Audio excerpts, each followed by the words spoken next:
Sempre que minha vida desviar dos caminhos, quando houver escuridão,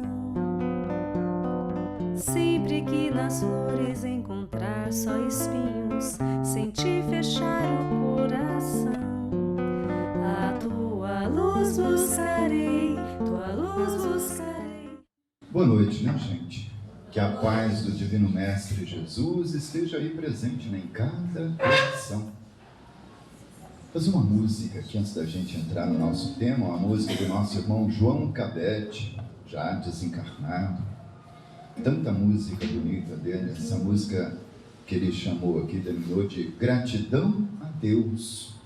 Às vezes a gente esquece disso, não esquece? De sermos gratos a Deus, não é? Essa correria da vida, né? A gente levanta, deita, levanta e às vezes a gente esquece de agradecer a Deus por tudo, né? Pela vida em si. A música diz assim: quando a sombra da tristeza cobrir teus sonhos de ventura, quando você quiser chorar diante da sua amargura,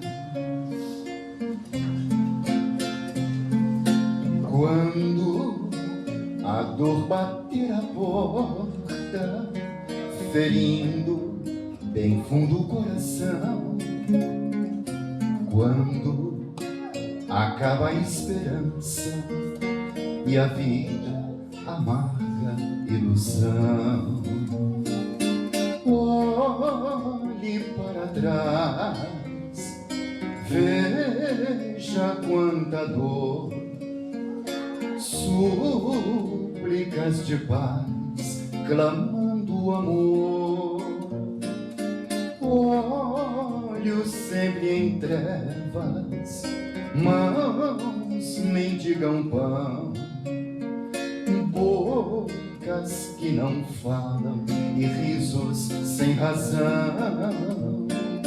Deixe de chorar, volte a sorrir. Você é tão feliz, volte a cantar.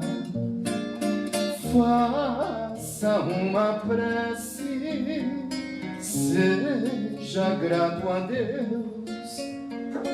Ele sempre abençoa os filhos teus.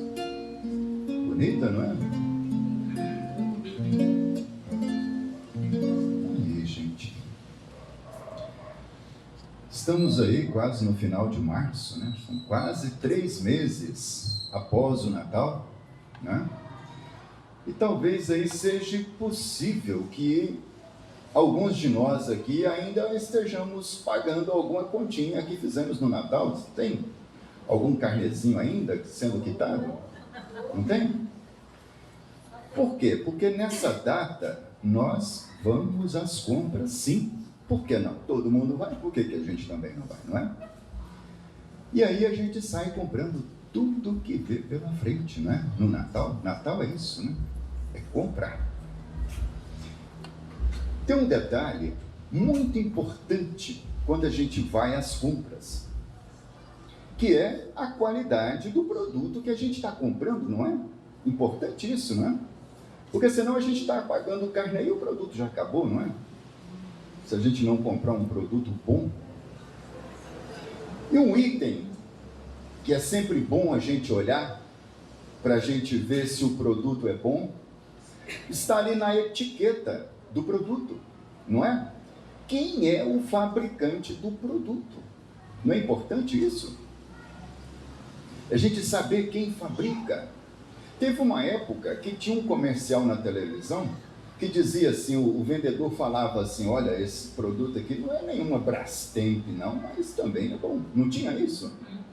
E o que esse comercial queria dizer? Que a Brastemp fabrica bons produtos, não é? Que quem compra um produto que tem essa marca Brastemp não vai ter dor de cabeça, vai ter um produto bom em casa. Esse violão aqui, por exemplo, aqui na etiqueta dele, está escrito Di Giorgio. E aí quem é do meio aí sabe que esse nome é um nome respeitado. Que a Di Giorgio fabrica bons produtos. Então é importante a gente estar ciente disso, não é? Mas aí eu estou vendo na carinha de vocês aí, falando, será que eu estou no lugar certo? Aonde vocês devem estar perguntando, né? Onde é que nós estamos querendo chegar com isso? Simples. Eu vou fazer uma perguntinha para vocês. Se nós tivéssemos uma etiqueta pregada ou pendurada em algum lugar em nós, qual o nome estaria escrito nessa etiqueta? Quem arrisca dizer aí? Hã? Quem nos fabricou? Quem nos fabricou? Isso, olha, não seria isso? Quem é o nosso fabricante? Então lá na nossa etiqueta estaria esse nome, Deus. Olha só, simplesmente o maior fabricante que existe, não é? A Brastemp ficou longe, né? A Di Giorgio, não é? E quem, assim, um produto que tem lá na etiqueta esse nome, Deus, é um produto que foi feito para não dar problema, não é? Não é isso? Hã? Seria.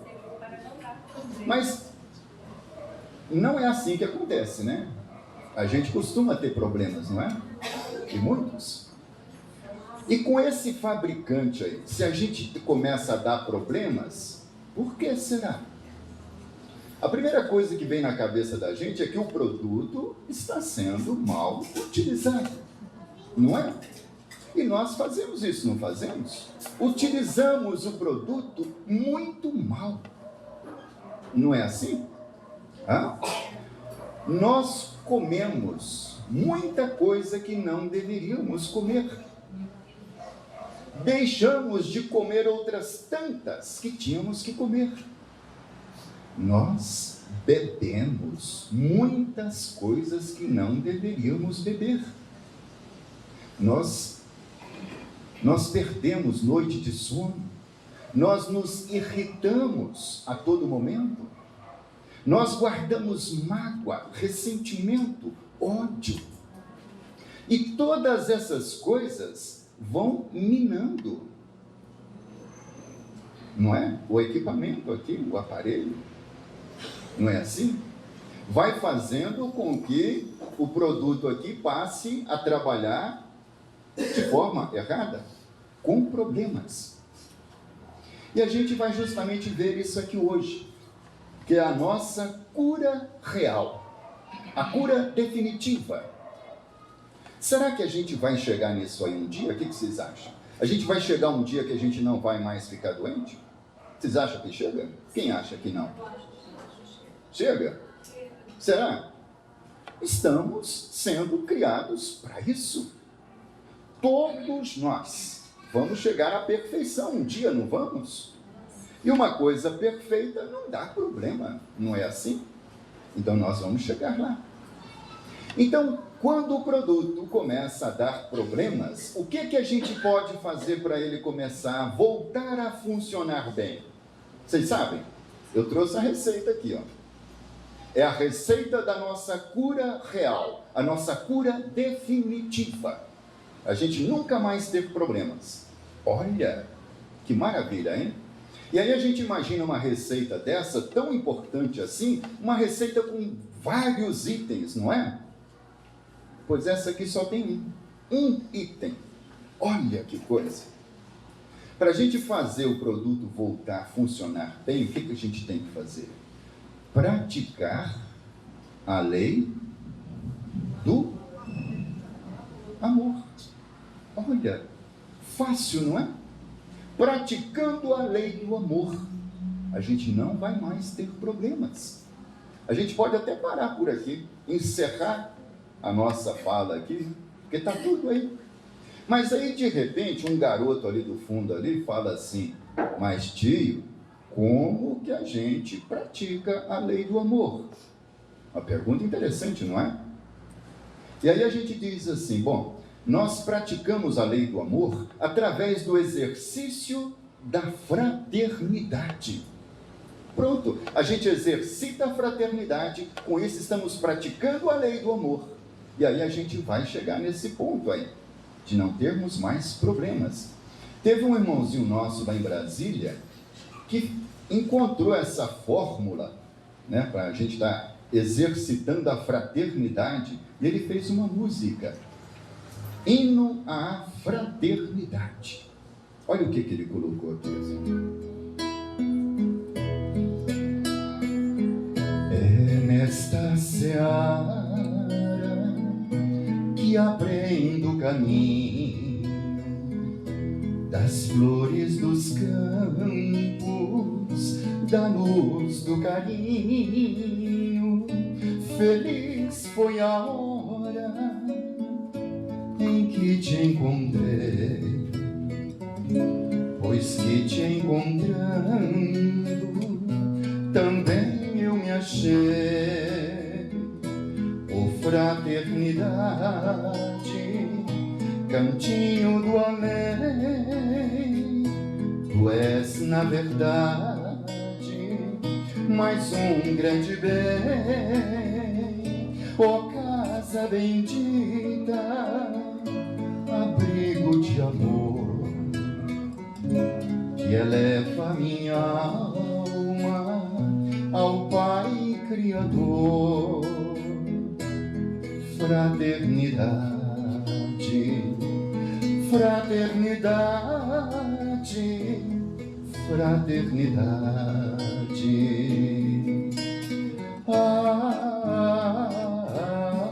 amor, fraternidade, fraternidade, fraternidade,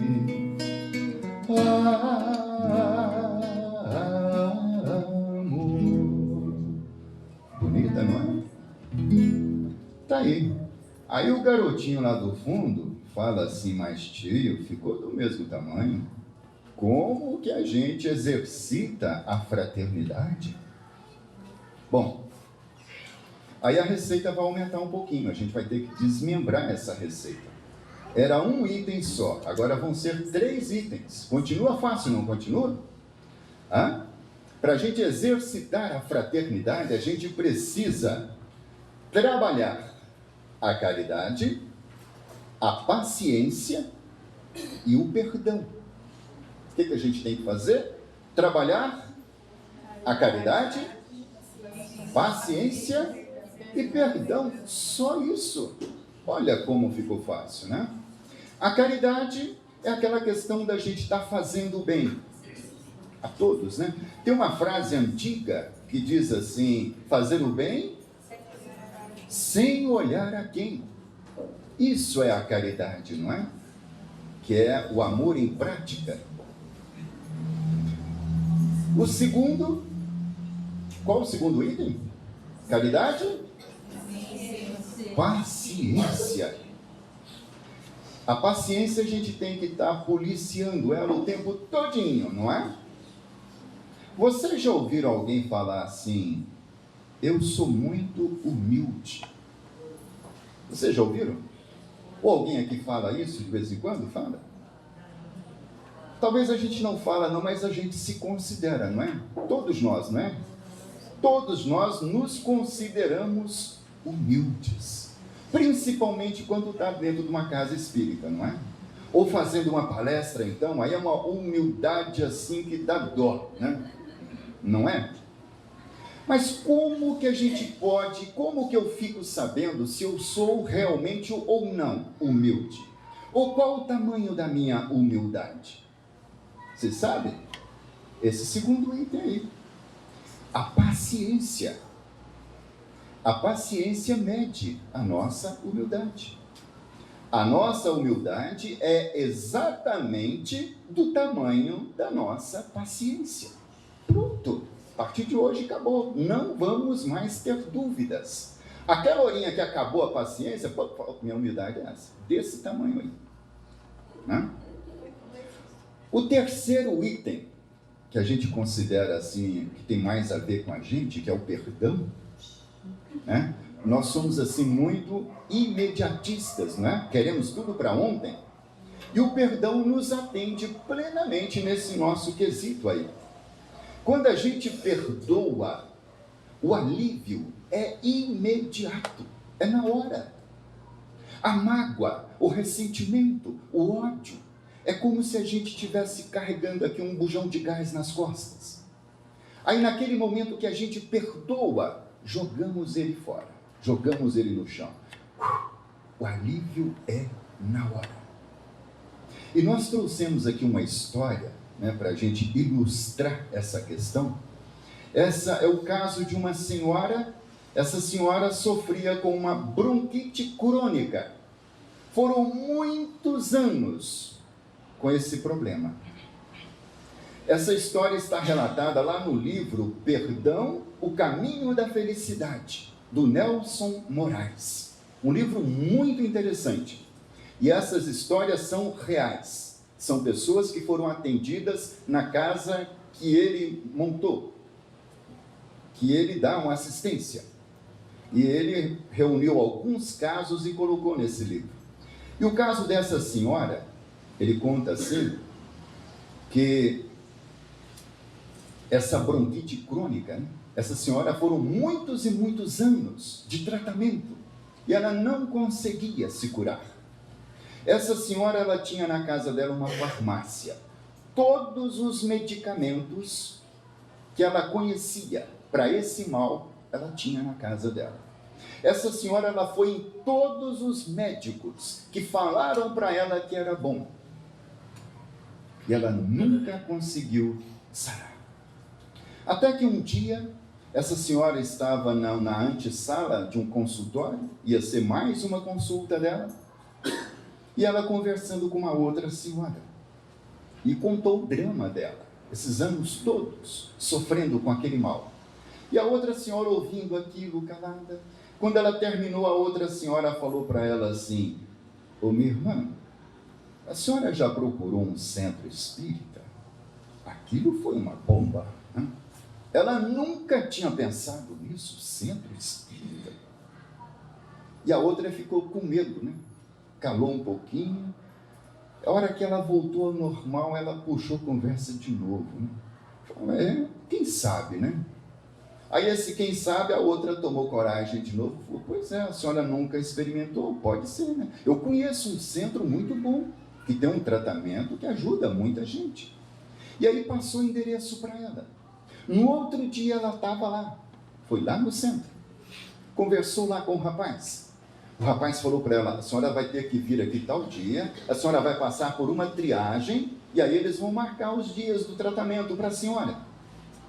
E naquele dia está ela lá, passou pela triagem, ficou decidido lá que 3 dias na semana ela teria que ir lá nessa casa, levar uma água para fluidificar e passar pelo tratamento ali. Ela chegou lá na primeira noite do tratamento, já tinha algumas pessoas ali, ela sentou e eles estavam chamando as pessoas para ser atendidas. Daqui a pouco chamaram essa senhora, ela entrou numa sala assim. Lá na sala tinha uma mesa, algumas pessoas sentadas em volta da mesa, um senhor de pé, cumprimentou essa senhora, mostrou uma cadeira para ela, ela se sentou. Aí quando ele se aproximou dela, ele sentiu uma vibração negativa muito forte.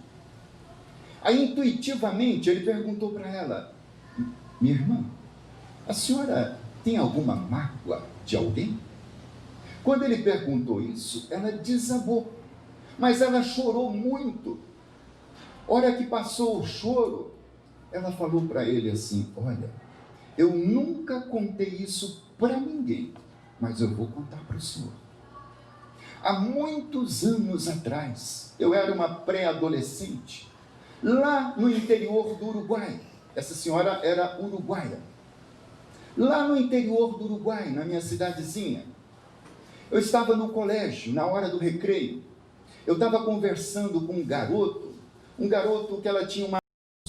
E não deu certo, por que não tentar mais esse? E ela falou, eu vou tentar. E ela começou. todas as noites sentava ali, mas ela dizia assim que quando ela pensava no irmão, quando ela trazia o irmão ali para dentro do quarto, a vontade dela era pegar no pescoço dele. O ódio era muito grande. Mas ela foi tentando, toda noite tentando. Até que chegou uma noite que ela disse assim que se o irmão dela estivesse ali, casualmente, ela daria um abraço nele. Ela pediria perdão para ele. E nessa noite ela conta assim que foi a melhor noite da vida dela. Ela dormiu a noite toda, tranquila. E ela sonhou com um anjo. Esse anjo chegou para ela e falou assim: minha filha, você está curada. Você perdoou o seu irmão. E aí o anjo passou 2 remedinhos para ela. O pessoal mais antigo aqui vai lembrar desse remédio, para fortalecer o pulmão. Uma garrafinha ali que tinha um rapaz com um peixe nas costas assim. Ó, emoção de Scott. A gente chega numa farmácia hoje para comprar esse remédio, o farmacêutico fala: você quer sabor morango, menta, chocolate? Na época era só sabor peixe mesmo, né? Óleo de peixe, era terrível. E ela comprou 2 garrafinhas de emoção de Scott. Foi o último medicamento que ela comprou para esse mal dela. Nunca mais ela teve esse problema. Sarou. E aí a gente vê a importância do perdão. E às vezes a gente não sabe disso, né? E aí, semana que vem ninguém lembra dessa senhora mais, né? Aí nós vamos fazer uma analogia aqui dessa história com uma outra, né? Para a gente gravar melhor isso aí, tá? Nós vamos assim imaginar essa história, vamos pensar assim, a história do prego no sapato. Se a gente tem um prego no sapato, o que que acontece? O prego vai batendo ali, o que que acontece? Fura? Fura, né? Faz uma ferida, não faz? O que que incomoda a gente? É o prego ou é a ferida? O que? É o prego ou a ferida? O prego. Vocês têm certeza? Não é a ferida. Se não é a ferida, a gente nem está sabendo do prego, não é? É a ferida. É a dor. A hora que dói, a gente corre. Se não doeu, está tranquilo. E aí abre a ferida, o que que a gente faz? Corre no médico, não é? Corre no médico. Doutor, eu estou com uma ferida aqui. O médico olha, realmente está ferido. Chama a enfermeira, ó, faz um curativo aí. A enfermeira faz um curativo. Aí a gente sai de lá, calça o mesmo sapato e vem embora. O que que vai acontecer? Fura de novo, não é? Abre a ferida outra vez, o prego está lá. E o que que a gente faz? Corre lá no médico, não é? Aquele médico safado não me curou direito, não é? Chega brabo lá, não chega? Ó, doutor, tive aqui, o senhor olhou, passou o remédio, ficou bom só uns dias. Depois voltou tudo de novo. O médico olha, a ferida está aí mesmo. Aí chama lá o pessoal, a enfermeira, mais não sei quem, e fala: ó, faz um curativo agora, mas põe isso, põe aquilo, faz assim, faz assado, faz um, né? E aí a gente fica: opa, deu a bronca, né? Até vamos fazer uma coisa que preste aí. Aí faz aquele curativo grandão, e a gente sai de lá, calça o mesmo sapato. O que que é calçar o mesmo sapato, hein, gente? Hã? Não tirar o prego. Hã? Não tirar o prego. Pois é, mas e o que que é isso, calçar o mesmo sapato? Olha lá, continuar com a nossa vidinha, não é? Fazendo as coisas que a gente faz, falando as coisas que a gente fala, pensando as coisas que a gente pensa, não é assim? Com aqueles sentimentos que a gente já está acostumado com eles. O mesmo sapato é isso, não é? E o que que acontece? Se a gente não tira esse prego, não sara. Não adianta buscar tratamento. O problema está no prego. E tem um detalhe, gente, muito sério. Ninguém pode tirar esse prego para a gente. Esse prego não sai puxando, ele só sai empurrando, é de dentro para fora. Tem uma frase que a gente fala que às vezes choca, a gente diz assim: nem Deus tira o nosso prego. O nosso prego é responsabilidade nossa. Quando a gente diz que nem Deus tira, não é porque ele não quer, ou porque ele não dá conta. É porque tem que ser assim. Porque senão ele já teria nos feito a prova de prego, né? E não é assim. Quando Cristo curava as pessoas, o que ele dizia? Eram duas frases, quando ele curava alguém. Qual era a primeira frase? Essa é a segunda. Essa é a primeira. A tua fé te curou. Ele nunca falava, eu te curei, não é? A tua fé te curou. Foi você que tirou o seu prego. Ele deixava isso claro. E qual era a segunda frase? Vá e não peques mais. Quer dizer, o próprio Cristo fala, se você pecar de novo, a doença volta. Vai e não peques mais, ou seja, vai e não deixe entrar outro prego aí. Não é isso que ele falava? E às vezes a gente não sabe do prego, não é? Essa senhora, por exemplo, ela sabia do prego dela? Não sabia, né? Foram muitos anos com o prego ali sem saber, não é? A ferida ali, ela tomava remédio, sarava uns dias, voltava, e foram muitos anos assim. Ela precisou de ir num centro espírita, para o médium falar para ela, ó, minha senhora, a senhora tem um prego aí, ó, tem que tirar. Não é assim? Então, às vezes, a gente precisa buscar ajuda. Às vezes, a gente tem um prego e não sabe dele. E aí a gente precisa buscar uma casa espírita, uma igreja, um pastor, uma benzedeira, seja lá quem for, não é? Um médico, um psicólogo, chegar lá e falar para a gente, ó, você tem um prego aí. E aí a gente tem que procurar tirar, se livrar daquilo ali, o mais rápido possível. Não é assim? Lá na questão 919 do Livro dos Espíritos, o Allan Kardec ele faz um questionamento assim: qual o meio mais eficaz de nos melhorarmos nessa vida? O que é essa pergunta? O que o Allan Kardec perguntou? Trazendo aqui para o nosso entendimento aqui. O Allan Kardec perguntou assim: qual é a melhor forma da gente tirar o nosso prego? Não foi?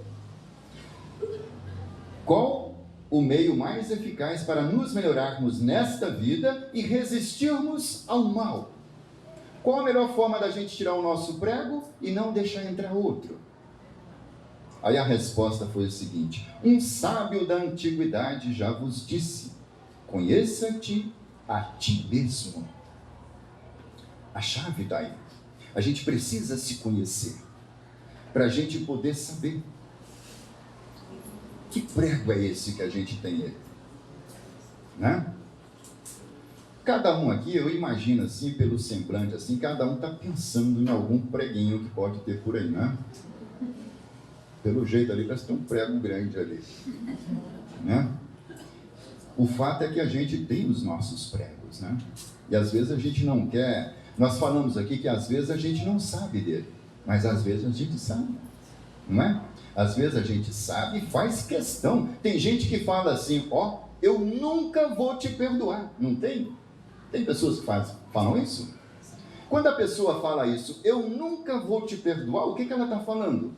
Ela está dizendo assim, ó, eu nunca vou tirar esse prego. Não é isso? Ora, não tira, fica lá com o prego. Fazer o quê, né? Então a gente precisa muito ter cuidado com isso, né? A gente saber que a gente precisa aprender a perdoar.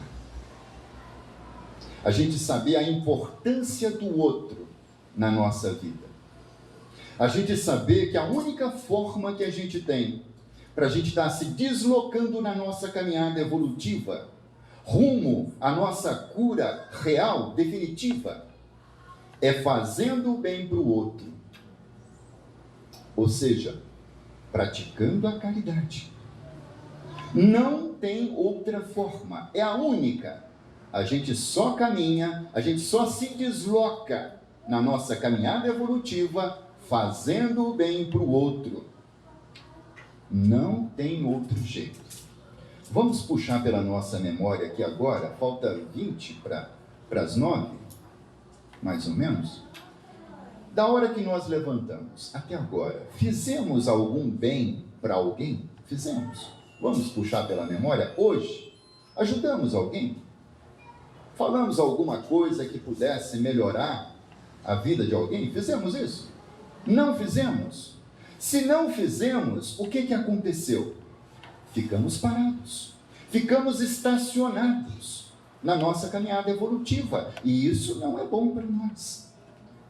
Mas o dia não acabou ainda, né? Ainda tem tempo. De repente a gente pega um telefone, liga para aquela pessoa que a gente sabe que está com uma dificuldade, um problema, né? E aí, meu irmão, minha irmã, como é que você está? Empresta o ouvido para a pessoa, né? Faz uma prece para alguém. Vá visitar alguém. A gente precisa estar fazendo isso para que a gente possa estar a cada dia se deslocando um pouquinho rumo à nossa cura real, cura definitiva. Nós vamos terminar aqui com uma música e a gente gostaria que vocês ajudassem a gente aqui, tá? Para vocês não se preocupar muito, por enquanto, né, com o prego, tá? Esqueci um pouquinho dele. Esse prego aí parece que assustou vocês. De repente é preguinho à toa, uma caixinha, coisa à toa. Essa música chama Oração pela Paz. Ela assim, é uma outra versão da oração de Francisco de Assis. Muito bonita também. Ela diz assim: Cristo, quero ser instrumento de tua paz e do teu infinito amor, onde houver ódio e rancor, que eu leve a concórdia, que eu leve o amor,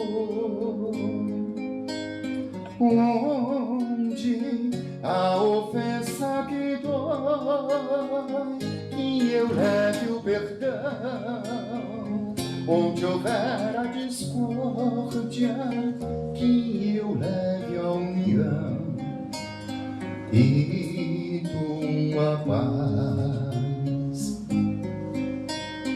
onde houver erro, Senhor, que eu leve a verdade, fruto de tua luz, onde encontrar desespero, que eu leve a esperança de teu nome, Jesus, onde a ofensa que dói, que eu leve o perdão, onde houver a discórdia, que eu leve a união e tua paz,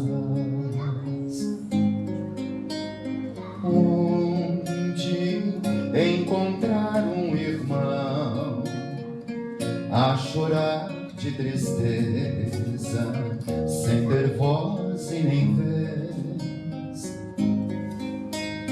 Quero bem no seu coração semear alegria pra florir gratidão, onde a ofensa que dói, que eu leve o perdão, onde houver a discórdia, que eu leve a união e tua paz. Mestre, que eu saiba amar, compreender, consolar e dar sem receber. Quero sempre mais perdoar, trabalhar na conquista e vitória da paz.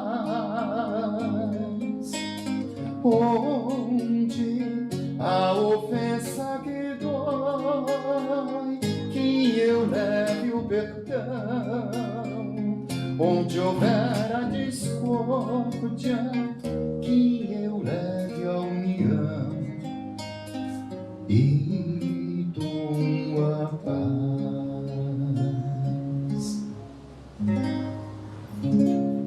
Tá aí, gente. Que Deus nos abençoe, nos ilumine, né? Nos dê aí toda a força necessária, né? Para a gente poder aí, primeiro, estar detectando os nossos pregos, né? E depois tirá-los, todos, né? E não deixar entrar outro. É importante isso aí, né? Muita paz, muita luz a todos. Obrigado, gente. Valeu.